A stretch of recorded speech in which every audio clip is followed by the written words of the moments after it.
So guys, ini adalah Eagle Energy Buds 2. Tapi kalau kalian cari di lapak online, bilangnya Eagle Energy Buds 2 Sport namanya ini. Singkat cerita, ini adalah TWS 200 ribuan favorit saya saat ini untuk dipakai buat olahraga. Itu kesimpulan videonya.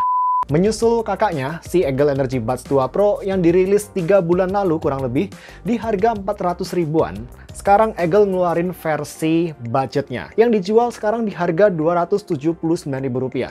Lebih ramah kantong. Dan harganya ini kurang lebih di tengah-tengah antara Eagle Liberty Buds 3 dan Eagle Quiet Buds Lite ANC. Unit saya ini dikirim oleh Eagle dan udah saya pakai selama kurang lebih 1 minggu terakhir. Untuk unboxingnya di sini standar-standar aja teman-teman. Kita bakal dapetin TWS, charging case, kabel USB-C ke USB-A, sepaket ear tips, kartu garansi, dan kertas panduan yang di sini tumben-tumbenan ya. Ada gradien warnanya, nggak polosan putih hitam aja seperti biasanya. Langsung aja, secara fisik, menurut saya TWS ini secara desainnya seperti seabrek TWS lainnya. Bentuknya bundar, simple-simple aja, minimalis, dan charging case-nya pun juga seperti seabrek TWS lain pada umumnya. Dengan warna yang disediain di sini, lagi-lagi cuma warna hitam.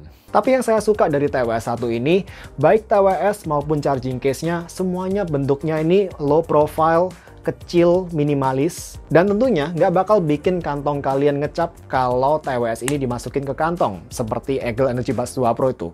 Itu besar banget. Dan kalau dimasukin ke kantong, auto ngecap itu. Kalau yang versi Pro bentuk TWS-nya mirip Levertech TV, yang Buds 2 biasa ini mirip Samsung Galaxy Buds Plus dan seabrek TWS lainnya. Di TWS-nya kalau kalian amatin ada LED indikator, mikrofon, dan 2 titik metal untuk isi daya, dan tulisan Energy Buds 2. Material TWS maupun case tentu masih pakai plastik, biar ringan dan untuk menghemat biaya produksi juga. Ketika TWS-nya pertama kali keluar dari case dan kalian pasang ke telinga kalian, dan ketika terkonek ke HP atau perangkat kalian, akan ada suara voice prompt cewek gitu yang bakal bilang connected. Atau dia juga bakal bilang disconnected kalau kalian putuskan hubungan kalian, putuskan koneksi TWS ini dari perangkat kalian. Waktu saya pakai di telinga pun TWS ini berasa ringan dan low profile banget. Sekujur bodi TWS nggak melewati garis kontur luar telinga saya sama sekali. Dan secara fittingnya di sini menurut saya pribadi cukup nyaman ya, lebih nyaman dan lebih stabil dari versi Pro-nya. Terutama saya rasa karena bentuknya yang lebih slim di sini teman-teman. Udah saya pakai buat olahraga pun masih aman-aman aja. Udah saya pakai buat jogging bahkan lari ya dari tagihan kartu kredit saya setelah beli Bose Sounding Flex. Dan di sini fitnya overall enak serta stabil banget. Meskipun nggak ada sirip atau ear hook. Untuk touch control di TWS ini menurut saya cukup berfungsi dengan baik. Bukan yang paling responsif, tapi seenggaknya nggak sampai delay banget seperti yang kadang saya alamin di beberapa TWS-nya Anker teman-teman. Semua fungsinya saya tampilin di layar. Silahkan pause kalau perlu. Lalu tentu di sini kalian bisa pakai salah satu TWS aja. Mau yang kanan doang atau kiri doang nggak masalah. Tapi tunggu, satu fitur yang jarang ditemuin di TWS di harga 200 ribuan dan bahkan di dunia TWS secara umum, IP ratingnya yang sudah IPX7. Sama seperti versi Pro-nya. So, dibawa tenggelam sampai kedalaman 1 meter air selama 30 menit pun di atas kertas TWS ini cukup capable. Waktu saya cemplungin ke dalam air pun TWS ini aman-aman jaya. Masih bisa saya pakai dengan normal setelahnya. Ketahanan baterai dari TWS ini diklaim oleh Eagle di angka 7 jam per earbuds. Sedangkan charging case-nya bisa kasih tambahan 35 jam teman-teman. Yang mana ini sangat menjanjikan melihat ukurannya yang cukup compact ya di sini. Waktu saya tes buat puter musik di volume 50%, TWS ini bisa bertahan mainin musik selama 7 jam 11 menit. Jadi overall sesuai dengan klaimnya lah di sini. Kalau baterai case-nya sudah habis, kalian mesti colokin case-nya ke sumber listrik pakai adaptor 5 volt 1-2 ampere. Kalau ngikutin sarannya Eagle di sini. Tapi kalau saya pribadi, saya selalu ngecharge TWS saya menggunakan USB di laptop teman-teman, karena nggak tahu ya, 1-2 ampere itu menurut saya masih agak kegedean untuk baterai sekecil ini. Saya masih agak skeptis teman-teman. Tapi ya mungkin masih aman selama kabelnya pas ya, selama kabelnya kecil. Pas lagi ngecharge, di sini LED indikator di case-nya akan menyala dan akan mati dengan sendirinya kalau baterai sudah penuh. Mengikuti versi Bluetooth dari sang kakak Energy Buds 2 Pro, akhirnya di sini Eagle benar-benar sudah move on ke Bluetooth 5,2, bukan lagi Bluetooth 5,0 yang selama ini selalu identik dengan produk-produknya Eagle ya. Energy Buds 2 Sport sudah pakai Bluetooth 5,2 dengan support kodek AAC dan SBC. Dan ini kodek-kodek yang masih cukup standar ya untuk TWS-TWS di harga 200 ribuan. Di tempat terbuka pun, TWS ini jangkauan sinyal Bluetooth-nya bisa menjangkau hingga 47 meter sebelum sinyal Bluetooth-nya mulai putus-putus di sini. Lalu ketika dipakai buat nonton, sayangnya di sini saya masih nyadar ada sedikit delay di YouTube, terutama kalau pakai perangkat Apple, teman-teman. Tapi ketika dipakai buat nonton film di Netflix, relatif lebih aman dan saya nggak nyadar ada delay overall. Dan juga delay yang tadi saya alamin di YouTube, begitu gaming mode di TWS ini diaktifin, delaynya langsung nggak berasa, teman-teman. Dan tentu seperti semua TWS 200 ribuan yang pernah saya coba selama ini, Eagle Energy Buds 2 belum dilengkapi dengan multi-point connection feature. Tapi, gimana dengan call quality-nya? Mari kita lihat apakah bagus atau enggak di sesi call test berikut ini, teman-teman. Yuk! Kembali di call test untuk TWS, dan kali ini TWS yang kita tes kemampuan call-nya adalah Eagle Energy Buds 2 Sport. Saat ini saya berada di balkon suatu restoran. Saat ini kondisinya cukup ramai ya. Di samping saya ini ada jalan raya cukup kencang, lalu ada beberapa orang ngobrol di sekitar saya, dan ada angin yang cukup banyak di sekitar saya saat ini. Gak tahu gimana kualitas call-nya menurut kalian saat ini. Sekarang kalau gitu kita kembali ke video review. Yuk. Tapi wait, tunggu dulu teman-teman. Saat ini saya sudah berpindah ke TWS ECY 17. Sorry ya, saya tes dulu, saya bandingin dulu dengan TWS favorit saya saat ini di harga 200 ribuan. Yaitu ECY 17. Cek 123, cek 123. Bagaimana menurut kalian call quality dari TWS satu ini, teman? Terutama kalau dibandingin sama Eagle Energy Buds 2 Sport tadi. Sekarang kita kembali ke video review. Oke, sekarang kita masuk ke audio review, teman-teman. Sebelumnya secara volume dulu, saya merasa volume di TWS ini cukup kencang untuk penggunaan saya. Saya biasa pakai di volume 50-60% itu udah cukup.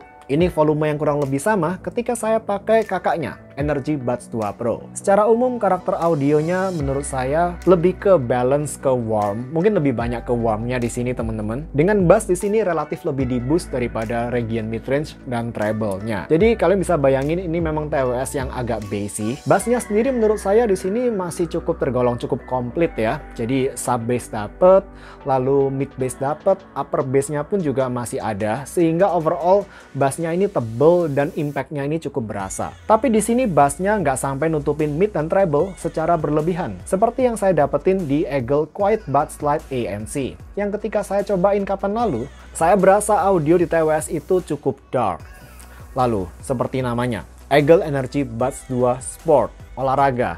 Tipikal sound profile dengan bass boost seperti ini memang cocok banget dipakai buat olahraga atau aktivitas outdoor. Lalu begitu kita melihat region mid dan treble, di sini saya rasa midnya cukup punya karakter yang fluid. Jadi timbre suara vokal dan instrumen-instrumen di daerah midrange seperti gitar, piano, punya body bisa dibilang. Nggak berasa kering seperti di beberapa TWS-nya Edifier katakanlah. Area treble seperti suara cymbal dan hi-hats di sini dipresentasikan secara cukup tebal dan smooth meski kurang extend menurut saya. Buntut suara cymbal katakanlah atau bagian buntut dari petikan gitar akustik ini bakal berasa kayak kurang extend, kayak kurang lega gitu di Eagle Energy Buds 2 Sport, terutama kalau dibandingin sama Buds 2 Pro. Langsung aja kalau kita compare sama Energy Buds 2 Pro, di sini dalam kondisi Buds 2 Pro saya koneksikan ke Android sehingga bisa pakai kodek aptX, sedangkan versi Sportnya saya koneksikan ke iOS. Jadi di sini kedua TWS ini sudah berada di kondisi yang paling optimum secara sound quality-nya masing-masing. Sekarang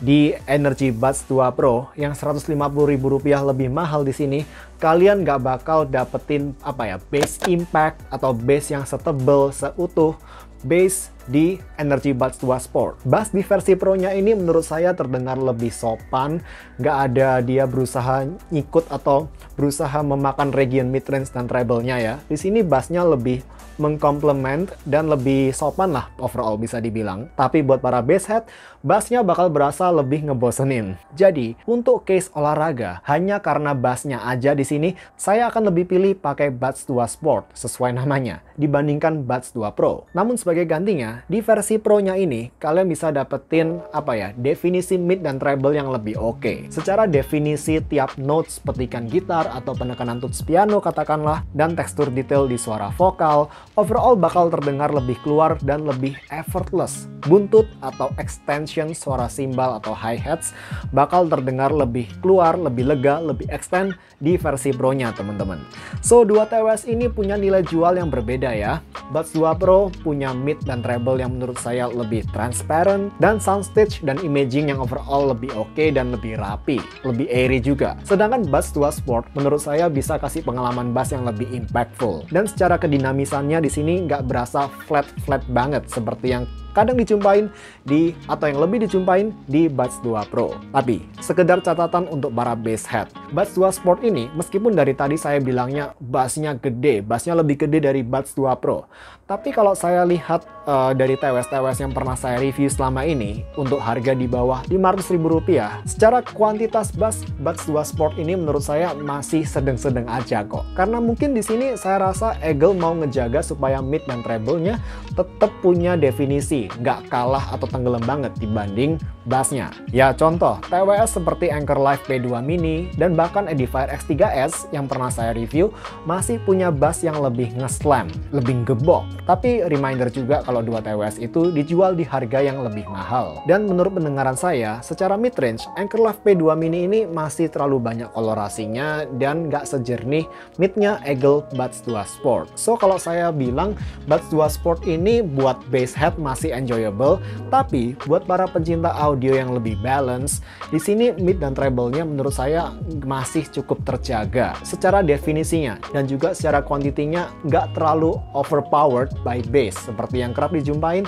di Live P2 Mini. Nah sekarang kalau kita compare sama salah satu atau kalau bukan TWS favorit saya di harga 200 ribuan saat ini, QCY T17, QCY T17. Buds 2 Sport menurut saya punya sub-bass yang lebih di-boost, lebih berasa presence-nya daripada sub-bass di QCY T17. QCY T17 ini menurut saya secara bass-nya langsung relatif terdengar lebih kering, bisa dibilang secara teksturnya, bila dibandingkan sama bass-nya Buds 2 Sport. Bass di T17 masih terdengar punchy kok, tapi secara sub-bass-nya ini langsung berasa kurang banget bila dibandingin sama Buds 2 Sport. Meskipun secara definisi di area mid-range, menurut saya dua TWS ini masih cukup berimbang satu sama lain, berada di level yang sama, tapi secara treble, terutama treble extension, saya masih merasa QCY T17 berasa lebih lega, lebih extend treble-nya. So, akibatnya, secara kelegaan soundstage-nya, saya masih merasa QCY T17 masih bisa nampilin soundstage yang lebih lega, lebih airy. Meskipun secara imaging atau tata letak instrumen, ini bukan poin plus dari kedua TWS ini. Dua TWS ini agak lemah dalam hal ini, terutama kalau dibandingin sama Eagle Energy Buds 2 Pro. Jadi genre-genre modern seperti EDM, R&B, hip hop, trap music, dan bahkan dangdut sekalipun bakal terdengar lebih fun, lebih asik di Eagle Energy Buds 2 Sport. Sedangkan untuk genre-genre yang lebih banyak fokus di presentasi mid-range dan treble, terutama yang banyak permainan cymbal atau hi-hats-nya, ya kayak jazz atau rock gitu-gitu, bakal berasa lebih rapi di QCY T17, terutama karena bassnya yang nggak setebel di Energy Buds 2 Sport. Jadi kesimpulannya overall, kalau kalian saat ini lagi cari TWS di harga 200 ribuan untuk kalian pakai buat olahraga, dan kalau suka bass impact yang cukup gede tapi masih nggak terlalu mendominasi mid-range dan treble-nya, Energy Buds 2 Sport ini cukup recommended. Buat olahraga pun juga cocok, nggak cuma karena sound signature-nya yang di sini lebih bassy dari Eagle Energy Buds 2 Pro, tapi di sini juga berkat ketahanan air yang sudah IPX7 dan desain yang low profile dan fitting yang cukup stabil di pemakaian saya. So yeah, untuk harga 200 ribuan, ini TWS favorit saya saat ini untuk dipakai buat olahraga. Itu dulu aja teman-teman review kali ini. Sampai jumpa di video berikutnya. Kalian bisa like dan subscribe kalau berkenan. Dan kalau kalian yang udah punya TWS ini, Saya penasaran gimana impresi kalian terhadap TWS 1 ini secara sound atau secara fittingnya dan lain sebagainya. Kalian bisa tulis di kolom komentar di bawah teman-teman, siapa tahu bisa jadi share untuk teman-teman lain yang lagi mempertimbangkan TWS ini. Karena who knows, dunia audio ini sangat subjektif teman-teman. Sharekan aja impresi kalian di kolom komentar di bawah. Saya juga tertarik untuk mendengarkan atau membacanya, sorry. See you, bye guys.